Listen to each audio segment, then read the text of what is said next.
And listen, whenever you heard Xena's signature war cry, you knew that Chakram was coming in hot to slice and dice everything in its way. I can't do it. Okay, I lied. I can. Okay, I can't.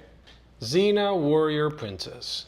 When I tell you this show was iconic and epic, I mean it. Listen, a 6-foot-tall lady named Lucy Lawless. Leather and breastplates. 6 magical seasons of incredible action fantasy galore. You can see why at one point this was one of the highest rated TV shows in the chart. Xena, Warrior Princess, Season 1.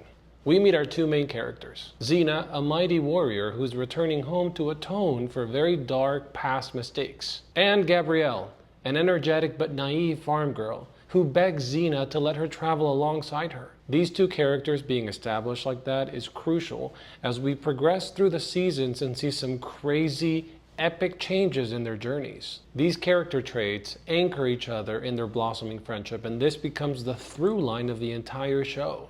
The pure, genuine, unbroken love that these characters have for each other. Season 1 takes you through a lot of the Greek-based storylines and myths. The feared women-only tribe of the Amazons, which incidentally Gabrielle becomes the queen of. And mighty Xena somehow has a history with them all. I love that from early on, this show establishes a fantastic balance between the fantasy adventure that we crave, the deep drama that we need, and the straight-up silliness that we love. Another highlight of the show is Xena's incredible and literal gravity-defying stunts, plus her expert sword-fighting skills. But the real deal is the introduction of a weapon called the Chakram. Who else didn't want a circled boomerang that could cut through stone and enemy warlords, yet be caught by the heavenly hand of Xena herself without a scratch or a grunt? I know I did.